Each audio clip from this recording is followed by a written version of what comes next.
એ સમયે ભગવાન રામ જાણી જોઈ અને પોતાની હારનો સ્વીકાર કરે છે. પોતે જાણી જોઈને હાર લે છે. કારણ પોતાના ભાઈઓના રાજીપા માટે, એના ભાઈઓ રાજી રહે, એનો ભાઈ ખુશ રહે, એટલા માટે રામ સ્વયં પોતે, જીત એના હાથમાં હોય છતાં પણ રામ પોતાના હાથમાં રહેલી જીત પોતાના ભાઈઓને આપી દે છે. મારા ભાઈઓ રાજી રહે, મારા ભાઈઓ રાજી રહે.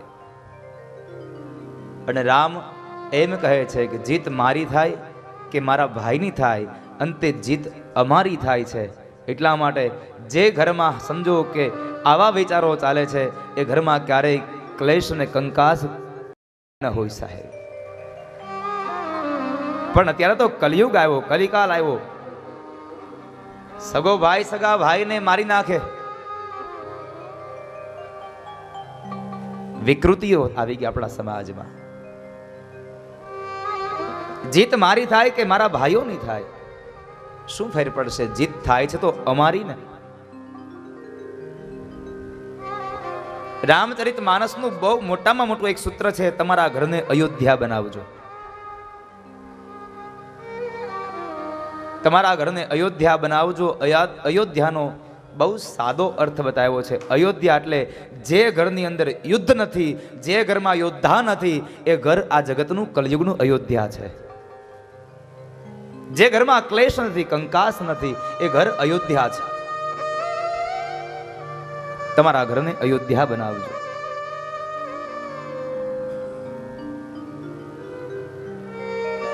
ચાર ભાઈઓ રમે છે, વળી પાછા મોટા થયા. વિદ્યાભ્યાસ માટે ગુરુ આશ્રમની અંદર બેસાડ્યા છે.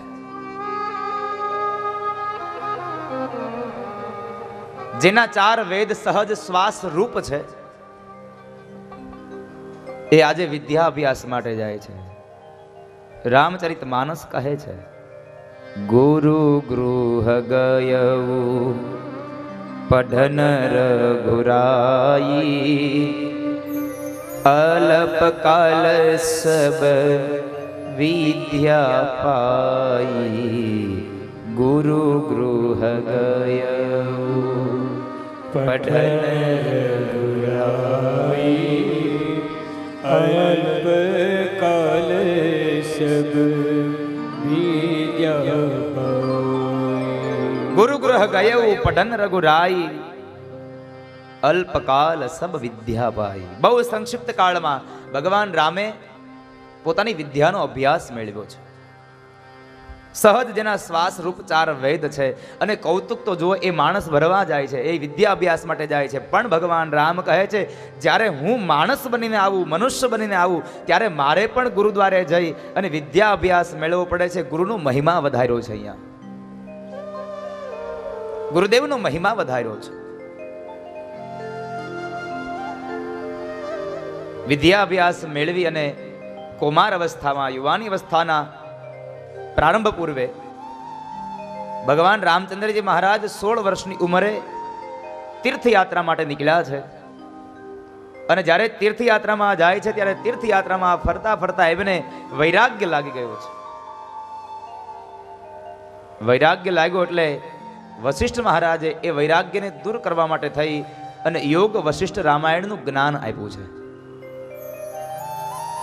જ્યારે યોગ વશિષ્ઠ રામાયણનું જ્ઞાન આપ્યું અને એનો વૈરાગ્ય દૂર કર્યો છે. અને તીર્થમાં જવા માટે મેં આગળ પણ વાત કરી હતી કે વૃદ્ધ થઈએ ત્યારે તીર્થમાં જવાનો સમય નથી. આ શરીર ચાલે, જ્યારે યુવાની અવસ્થા છે, તમારા શરીરમાં નૂર છે, ત્યારે તમે યાત્રા કરી લ્યો. વૃદ્ધાવસ્થા યાત્રા નહીં થાય. જ્યારે તમારા પગ ચાલે છે, તમે ત્યારે યાત્રા કરો. પણ આપણી તો એક માન્યતા છે કે જાત્રા તો ગઢપણમાં જ થાય. ગઢપણમાં તો પછી ગોવિંદને નથી ભજાતો. કારણ પીડાઓથી આપણી વેદનાઓ જેટલી હોય છે કે એમાંથી બહાર આવીએ તો ગોવિંદને ભજી શકીએ ને. વૃદ્ધાવસ્થા સુધી આપણે આર્થિક અને ભૌતિક સુખ સંપદામાં પડ્યા રહીએ. ક્યારે વૃદ્ધાવસ્થા આવી જાય એનું ખબર પણ ન પડે, એની ખ્યાલ પણ ન રહે. અને અંતે વૃદ્ધાવસ્થામાં પછી આપણે હાય હોય કરવામાં રહીએ અને અંતે મૃત્યુ આવી જાય. ન થાય જાત્રા, ન થાય ભગવાનના નામનું કીર્તન. અને વૃદ્ધાવસ્થા તમને પૂછીને નહીં આવે કે હવે હું આવું, જરાય તમારી રાહ નહીં જુએ. એ તો એના સમયાંતરે એ સમય કામ કરતો રહેશે અને આવી જશે. એમાં કોઈ એને જરા પણ બાધાઓ નહીં લાગે. એનો સમય થશે એટલે એ આપોઆપ આવી જશે. તમારે પછી જોતું હોય તો ભલે, ન જોતું હોય તો ભલે, પણ વૃદ્ધાવસ્થા તો આવી જશે. અને આમ પણ કોઈને વૃદ્ધ ક્યાં બનવું છે સાહેબ? કોઈને વૃદ્ધ બનવું ગમતું જ નથી, જરાય કોઈને મોટું થવું જ નથી. એક શહેરમાં બે મિત્રો હતા. એટલે એક મિત્રએ જરાક વ્યવસાય ચાલુ કર્યો. એટલે બીજા મિત્રએ પૂછ્યું કે ભાઈ, તો વ્યવસાય શું ચાલુ કર્યો છે? તો કે વ્યવસાય તો ચાલુ કર્યો પણ કઈ ચાલતું નથી. કેમ, શું ચાલુ કર્યું છે? અરે મેં એવું ચાલુ કર્યું છે કે હું એવું એક ક્રીમ લઈ આવ્યો છું કે 45 વર્ષનો માણસ હોય એ લગાડે એટલે 25 વર્ષનો દેખાય. હું આવું ક્રીમ લઈ આવ્યો પણ ધંધો ચાલતો નથી. અરે તો તારો ધંધો બહુ ચાલશે. અરે ભાઈ નથી ચાલતો. કેમ નથી ચાલતો? એ કહે તો કોઈ કહેવા જ તૈયાર નથી કે હું 45 નો થયો છું. એમ 45 નો થયો છે સ્વીકારવા જ તૈયાર નથી કોઈ. બધાયને 25 ના જ રહેવું છે સાહેબ. એ વૃદ્ધાવસ્થા તમારી રાહ નહીં જુએ સાહેબ. એ તો એના યથાયોગ્ય સમય આવીને ઊભું રહેશે. એટલે કહેવું ગમે છે, નોતા જોતાને કોણે મોકલ્યા રે, આવા ગડપણ ના દાયડા. નોતા જોતાને કોણે મોકલ્યા રે, આવા ગડપણ નોતા જોતાને કોણે મોકલ્યા રે, આવા ગડપણ ના દાયડા. જોતાને કોણે મોકલ્યા રે, આવા ગડપણ ના દાયડા. ઓ ચિંતાના ક્યાંથી આવ્યા રે, આવા ગડપણ ના દાયડા. ઓ ચિંતાના ક્યાંથી આવ્યા રે, આવા ગડપણ ના દાયડા. કાળા ભમર કેશ કેવા હતા ફાફડા. કાળા ભમર કેશ કેવા હતા ફાફડા. કાળા ભમર કેશ કેવા હતા ફાફડા.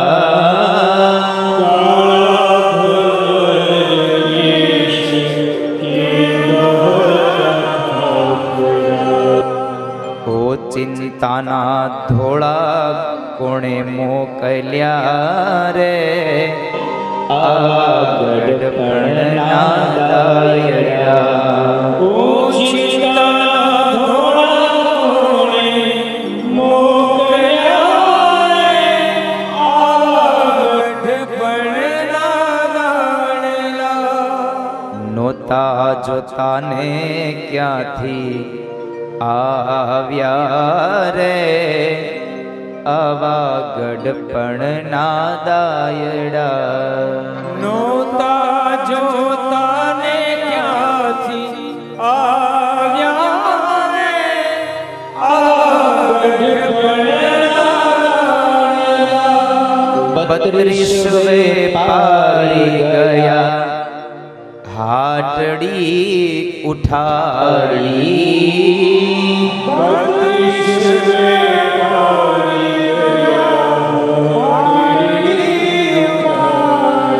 મોટાના તાર તમારી રાહ નહીં જોવે કે ભાઈ આગે પછી હું પડું. ઈ તો એની જાતે જેનો સમય થશે એટલે જતો રહેશે. 32 વેપારી ગયા, હાટડી ઉઠાવી.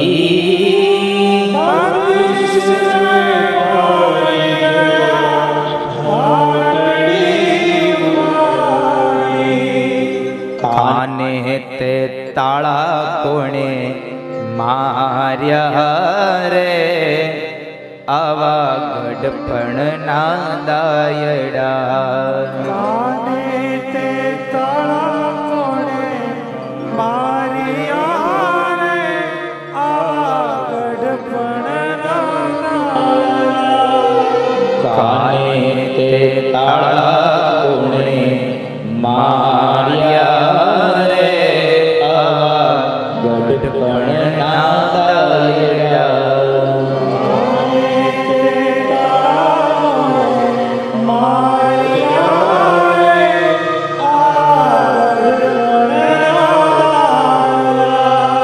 નોતા જોતાને ક્યાંથી આવ્યા રે આવા ગઢપણના દાયડા.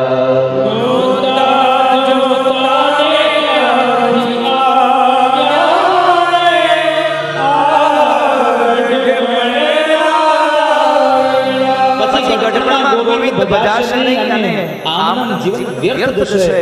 માટે યુવાની અવસ્થા છે જ્યારે તમારો આ દેહ ચાલે છે એ સમયે તમે યાત્રા કરી લો. ભગવાન રામે 16 વર્ષની ઉંમરમાં યાત્રા કરી છે.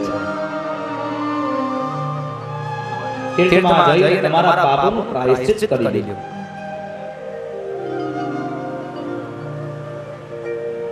યોગ વશિષ્ઠ રામાયણનો ઉપદેશ સાંભળી અને અંતે ભગવાન રામનો વૈરાગ્ય દૂર થયો છે. વળી ધીમે ધીમે સમય વ્યતીત થયો, બે ભાઈઓ મોટા થયા અને એક વખતના સમયે વિશ્વામિત્ર મહારાજ પોતાના આશ્રમની અંદર જ્યારે યજ્ઞ કરે છે ત્યારે મારીચ અને સુબાહુ નામના બે રાક્ષસો બાધાઓ નાખી આવે છે. યજ્ઞકાષ્ઠને બદલે એમાં હાડકાઓ હોમી આવે અને યજ્ઞની અંદર એ બાધા પહોંચાડે છે. એ સમયે વિશ્વામિત્ર મહારાજ વિચાર કરે છે કે હું શું કરું, અમારા યજ્ઞનું રક્ષણ કોણ કરે? વિચારના વમળોમાં એ ખોવાયા, ગુજવાયા અને અંતે એક વાતની સામે પ્રત્યક્ષ આવી કે મારા યજ્ઞનું રક્ષણ કરવા માટે આ જગતમાં માત્ર જો કોઈ હોય તો એ અયોધ્યા નરેશ દશરથના બે દીકરા છે. સૌથી મોટો દીકરો રામ અને નાનો દીકરો લક્ષ્મણ. આ બે ભાઈઓને હું લઈ આવું જેથી કરી મારા યજ્ઞનું રક્ષણ થાય. બે ભાઈઓને લેવા માટે વિશ્વામિત્ર મહારાજ અયોધ્યા આવે છે. અયોધ્યાને પ્રવેશ થયો. રાજની અંદર પ્રવેશ થાય. મહારાજ દશરથને ખબર પડી વિશ્વામિત્ર મહારાજ આવ્યા છે. વિશ્વામિત્ર મહારાજ આવ્યા, સમાચાર સાંભળી અને મહારાજ દશરથે એની આજ્ઞા સ્વાગતા કરી. એનું પૂજન કર્યું, એને સ્થાન આપીને બિરાજમાન કર્યા છે. કહે બાપજી આપ અહીં પધાર્યા, આજ મારા અહોભાગ્ય કે આપ મારા આંગણે પધાર્યા. પણ કંઈ કામ હોત અને મને સંદેશો મોકલાવ્યો હોત તો હું ત્યાં આવી જાત. મને માત્ર સંદેશો આપ્યો હોત તો હું આવી જાત. વિશ્વામિત્ર મહારાજ કહે છે નહીં રાજા, કામ એવું હતું એટલા માટે સંદેશો ન આપ્યો, પણ હું પ્રત્યક્ષ આવ્યો છું. આજે મારે સ્વયં આવવું પડ્યું છે. કહો બાપજી હું શું સેવા કરું આપની? રાજા, મારા આશ્રમની અંદર જ્યારે હું યજ્ઞ કરું છું એ યજ્ઞમાં અસુરો આવી અને બાધા નાખે છે. મારીચ અને સુબાહુ નામના બે રાક્ષસો, બે અસુરો આવીને મારા યજ્ઞની અંદર બાધાઓ નાખે છે. મારો યજ્ઞ સંપન્ન નથી થવા દેતા. માટે મારા યજ્ઞના રક્ષણ માટે હું તારો સૌથી મોટો દીકરો રામ અને નાનો દીકરો લક્ષ્મણ આ બેને હું લેવા માટે આવ્યો છું. આ બેને લેવા માટે આવ્યો છો શબ્દ સાંભળ્યા એટલે મહારાજ દશરથ બોલ્યા છે બાપજી તમે ઉચિત નથી માંગ્યું.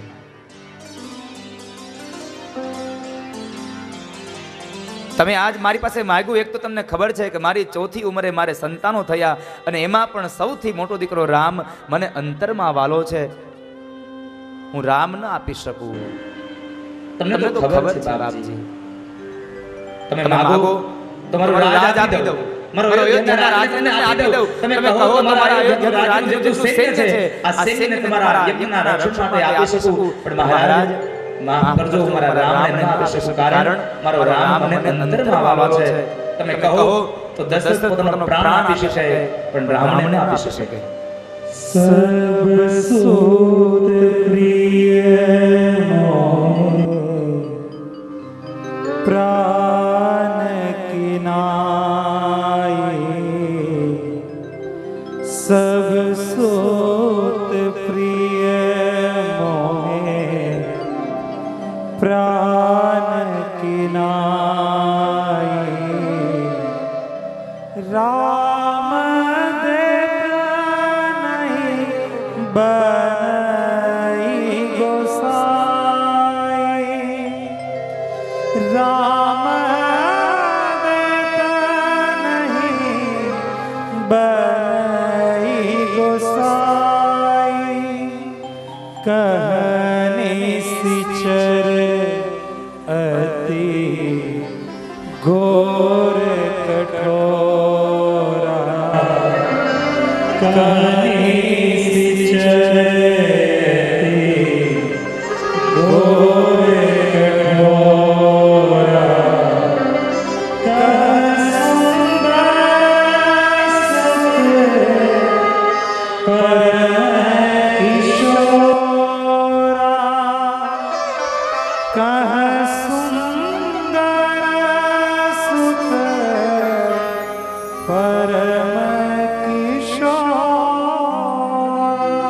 મહારાજ, તમે કહેતા હોય તો હું મારું રાજ્ય આપી દઉં, મારા રાજ્યનું સૈન્ય તમારા રક્ષણ માટે મોકલું, પણ મારા રામને ન આપી શકું. મને સૌથી અંતરમાં વાલો જો કોઈ હોય તો મારો રામ છે. વિશ્વામિત્ર મહારાજ કહે છે, રાજા આટલા બધા તમે અધીરા ન બનો. રામને મારી સાથે મોકલો, કારણ કે આમ પણ રામના લગ્નના યોગ ચાલે છે. જો તમે મારી સાથે મોકલશો કદાચ એના લગ્ન પણ થશે. માટે તમે રામને મારી સાથે મોકલો. રામના લગ્નની વાત આવી, મારા દશરથને આનંદ થયો છે. આનંદ વિના છે. આજ મારા રામના લગ્નની વાત આવી છે અને દીકરાના લગ્નની વાત આવ્યા પછી આનંદ કોને ન હોય સાહેબ. આ જગતના એવા ત્રણ ટાણાઓ છે કે પછી એમાં ઉચ્ચ નીચનો ભેદ ન આવે સાહેબ. રણ જીતા, કંકણ બંધના અને પુત્ર વધાયું થાય. આ ત્રણ ટાણા હરખના પછી કોણ રંક અને કોણ રાય. રણ જીતા, કંકણ બંધના અને પુત્ર વધાયું થાય. રામના લગ્નની વાત આવી એટલે મહારાજ દશરથ તૈયાર થયા. કહે છે કે મહારાજ ઉભા રહો, હું રામ અને લક્ષ્મણને બોલાવું. રામ અને લક્ષ્મણ બે ભાઈઓને બોલાવ્યા છે. આવીને મહારાજ દશરથને વંદન કર્યા છે. મહારાજ દશરથ કહે છે, રામ, વિશ્વામિત્ર મહારાજ આવ્યા છે, મુનિ આવ્યા છે. એમને ત્યાં યજ્ઞના રક્ષણ માટે તમને સાથે લઈ જવા માટે આવ્યા છે. મહારાજ દશરથના વચન સાંભળી અને રામ કહે છે, પિતાશ્રી જેવી આપની આજ્ઞા. એક કામ કરો, તમે તમારા માતા કૌશલ્યાને મળી લો એકવાર. જો એ તમને જવાની અનુમતિ આપતા હોય તો મારી કોઈ ના નથી. રામ અને લક્ષ્મણ બે ભાઈઓ માં કૌશલ્યા પાસે આવીને વંદન કરીને કહે છે, માં, વિશ્વામિત્ર મહારાજ આવ્યા છે અને અમને એની સાથે લઈ જવા માટે અહીં આવ્યા છે. તો અમે એની સાથે એમના આશ્રમમાં જંગલમાં જઈએ. માએ એ જ ક્ષણે હા પાડી દીધી કે હા રામ, જાઓ. માને અતિશય આનંદ થયો. દશરથ મહારાજને આનંદ થયો, એના કરતા અતિશય આનંદ માને થયો. કારણ કે માને ખબર હતી જ્યારે ભગવાન શિવ રામના દર્શન માટે આવ્યા અને માં કૌશલ્યાએ પ્રશ્ન કર્યો છે કે બાપજી મહારાજ, જરાક જોઈ દો ને આ મારા છોકરાના લગ્ન ક્યારે થશે. ભગવાન શિવ કહે છે, માં, તમારા ઘરે કોઈ સાધુ આવે, કોઈ ઋષિવર આવે અને જ્યારે મારા દીકરાને જંગલમાં લઈ જવા માટે માંગણી કરે ત્યારે એને જવા દેજો, કારણ કે ત્યારે આ લગ્નનો યોગ છે. આજ માતા કૌશલ્યાને એ ભગવાન શિવના વચનો યાદ આવ્યા એટલે માં કૌશલ્યા કહે છે, હા રામ, જાઓ તમે. અને આમ પણ ક્ષત્રિયનો ધર્મ છે કે રક્ષણ કરવું એ ક્ષત્રિયનો ધર્મ છે. વિશ્વામિત્ર મહારાજની સાથે રામ અને લક્ષ્મણ જવા માટે તૈયાર થયા બે ભાઈઓ. જ્યારે એ માર્ગની અંદર ચાલ્યા જાય છે ને એ માર્ગમાં વિશ્વામિત્ર મહારાજ રામ અને લક્ષ્મણ ચાલ્યા જાય એ સમય બરાબર સામેથી એક રાક્ષસી તાડકા નામની રાક્ષસી આવે છે અને ભગવાન રામે એક બાણ કાઢી તીર કાઢીને બાણ પર સરસંધાન કરીને માર્યું. એક હિ બાણ પ્રાણ હરિ લીનહા દીન જાની તેહી નિજ પદ દીનહા. એક બાણ માર્યું અને તાડકાનો વધ કર્યો છે ભગવાને. સૌપ્રથમ રાક્ષસીને મારી છે. શા માટે? ભગવાન કહે છે જેના દ્વારા રાક્ષસો ઉત્પન્ન થાય છે, જન્મ લે છે, લાવ પેલા એને જ મારી નાખવું એટલે નવા રાક્ષસો જન્મ ન લે. માટે સૌપ્રથમ રામચરિતમાનસમાં રામા અવતારમાં ભગવાનને તાડકાને મારી. એક હિ બાન પ્રાણ હરિ લીનહા દીન જાની તેહી નિજ પદ દીનહા. મારી તો ખરી પણ સાથે સાથે ભગવાને એને ગરીબ જાણી દયા કરી અને વળી પાછું પોતાનું નિજ ધામ આપ્યું. દીન જાની તેહી નિજ પદ દીનહા દીન જાની તેહી નિજ પદ દીન જાની તેહી નિજ પદ દીનહા. આમ જોવા જશો તો બે અવતારમાં ભગવાને પેલા રાક્ષસીનો જ વધ કર્યો છે. રામા અવતારમાં પ્રથમ ભગવાને તાડકાનો વધ કર્યો અને કૃષ્ણ અવતારમાં સૌપ્રથમ એણે માસી પૂતનાને મારી છે. જેના દ્વારા રાક્ષસો ઉત્પન્ન થાય છે એનો જ પેલા વધ કરી દઉં જેથી કરીને નવા રાક્ષસો જન્મ ન લે. અહીંયા પણ રામે એને દીન જાણીને નિજ પદ આપ્યું અને કૃષ્ણ અવતારમાં પણ એના ઉપર દયા કરી અને ભગવાન કૃષ્ણએ પણ એને નિજ ધામ આપ્યું. નહીં તો એ કાલકૂટ નામનું વિષ પાવા આવી હતી અને છતાં પણ કૃષ્ણએ એના ઉપર કૃપા કરી અને એને નિજ પદ આપ્યું. અહો બકીયમ સ્તનકાલકૂટમ જિઘામ સયાપા યયદપ્ય સાધ્વી લેભે ગતિમ ધ્યાતૃચિતામ તતોન્યમ કમ વા દયાલુ શરણમ રજેન. કાલકૂટ નામનું વિષ પાવા આવી એ રાક્ષસી એ પૂતના એને પણ ભગવાને કેવું ધામ આપ્યું? જે માં યશોદાનું દૂધ પી અને માં યશોદાને ગતિ આપી એવી જ ગતિ વળી પાછી પૂતનાને આપી. આટલો દયાળુ છે. કમ વા દયાલુ શરણમ રજેન. આટલો દયાળુ છે કે દૂધ પાય એને પણ ગતિ આપે અને ઝેર પાય એને પણ ગતિ આપે છે. સાહેબ એને પણ મોક્ષ ધામ આપે છે, નિજ ધામ આપે છે. એક બાણ મારી અને તાડકાનો વધ કર્યો ભગવાને.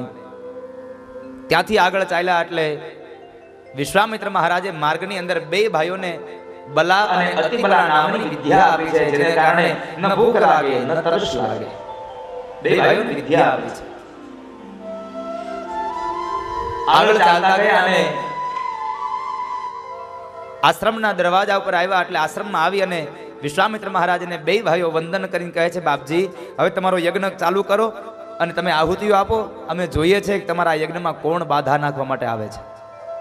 એક દરવાજા ઉપર શેષ અવતાર લક્ષ્મણ ઉભા છે અને એક દરવાજા ઉપર આજાન બાહુ ભગવાન રામ ઉભા છે જેના હાથ ઘૂંટણ સુધી પહોંચે છે. કોઈ કે ભગવાનને પ્રશ્ન કર્યો, પ્રભુ તમારા હાથ આટલા બધા લાંબા કેમ છે? ભગવાન કહે છે, મારો ભક્ત કોઈ ખાધે પીધે સુખી હોય અને મને મળવા આવે તો મારે એને બાથ ભરીને મળવું હોય ને તો મને વાંધો ન આવે એટલા માટે મારા હાથ લાંબા રહ્યા છે. આજાન બાહુ રામ છે. બે ભાઈઓ રક્ષણ કરે છે. વિશ્વામિત્ર મહારાજે યજ્ઞ શરૂ કર્યો. આહુતિઓ આપે છે અને આહુતિ આપવાને લઈ જે ધુમાડો થયો, ધુમાડો આકાશ માર્ગે ગયો અને એ સમયે બરાબર મારી અને સુબાહુ જોવે છે. યજ્ઞ શરૂ થયો.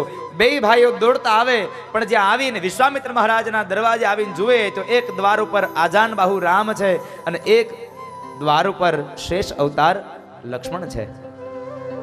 ભગવાન રામને જોઈ અને મારીચની બુદ્ધિ બદલી ગઈ. મારીચ સુધરી ગયો પણ સુબાહુ ન માન્યો. મારીચ કહે છે કે સુબાહુ જો તો ખરા કોણ ઊભું છે અહીંયા?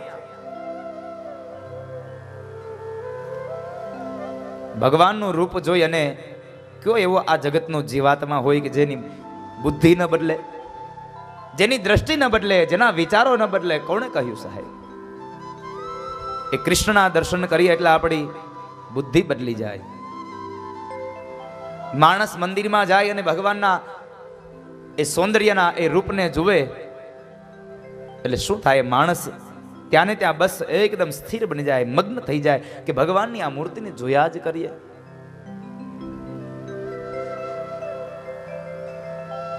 ભગવાનના એ રૂપને જોવાની ઈચ્છા થાય. મારીચની મતિ બદલાઈ ગઈ પણ સુબાહુ ન બદલો અને અંતે જ્યારે એ બાધા નાખવા માટે અંદર દોડે છે અને એ સમયે ભગવાન રામે ફણા વગરનું બાણ માર્યું અને ત્યાંથી ઉપાડીને દરિયાના કિનારે કેટલા યોજન સુધીને દૂર ફેંકી દો. તો વિચાર કરો, ફણા વગરનું એટલે કે અણી વગરનું બાણ માર્યું અને કેટલા યોજન સુધી નાખી દો, તો હવે અણી હોત તો એ સુબાહુની દશા શું થાત? મારી જ પાછો જતો રહ્યો છે. આ બાજુ વિશ્વામિત્ર મહારાજનો યજ્ઞ સંપન્ન થાય. વિશ્વામિત્ર મહારાજનો યજ્ઞ સંપન્ન થયો અને એ સમયે બરાબર જનકપુરની અંદર રાજા જનક પોતાની દીકરી જાનકી માં સીતાજીનો સ્વયંવર રચે છે. જો કે આને આમ તો સ્વયંવર ન કહી શકાય. સ્વયંવરનો અર્થ જો સમજવા જાય તો સ્વયંવર એટલે પોતાની જાતે નક્કી કરેલો જે વર છે એને સ્વયંવર કહેવાય.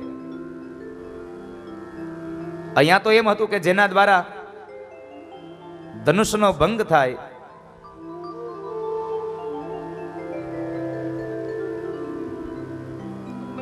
એ જાનકીને વરે.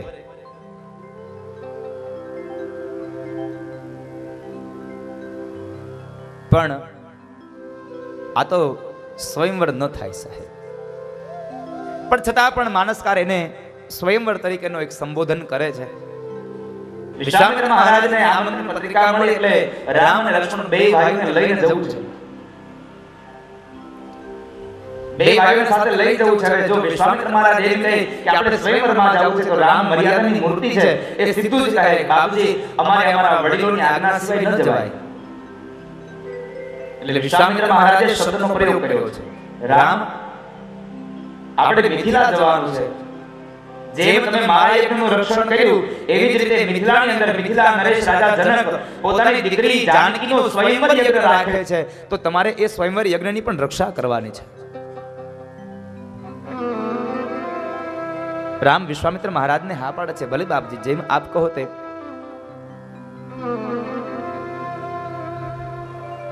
વિશ્વામિત્ર મહારાજ રામ અને લક્ષ્મણ બે ભાઈઓને લઈને જાય છે. માર્ગની અંદર ચાલ્યા જાય એમાં બરાબર એક મોટી પથ્થરની શિલા એ માર્ગમાં જોવે છે. એટલે રામજીએ પ્રશ્ન કર્યો, બાપજી આ માર્ગમાં આવડી મોટી પથ્થરની શિલા આ શું છે? વિશ્વામિત્ર મહારાજ કહે છે, રામ એ તમારી રાહ જુએ છે. મારી રાહ? કેમ? એ ગૌતમ નારી અહલ્યા છે, શ્રાપને લઈને પથ્થર બન્યા છે. તમારા ચરણનો સ્પર્શ થશે એટલે એના શાપમાંથી મુક્ત થશે. માટે તમારા ચરણનો સ્પર્શ કરાવો. મહાપુરુષો કહે છે કે ભગવાન રામે વિશ્વામિત્ર મહારાજની વાત સાંભળીને એ સમયે કહે છે, બાપજી માફ કરજો, અમે ક્ષત્રિયના સંતાનો છીએ અને જો આ પથ્થરની શિલા એક પથ્થરમાં રહેલી એક સ્ત્રી હોય તો અમારે ક્ષત્રિયના સંતાનોને સ્ત્રીને ક્યારેય પગ ન અડાડાય, અમારે એની રક્ષા કરવી પડે. મર્યાદા પુરુષોત્તમ રામ કહે છે કે બાપજી મારાથી પગ ન અડાડાય. એને રામે તમારા રાહની અંદર છે, તમારી પ્રતીક્ષા કરે છે.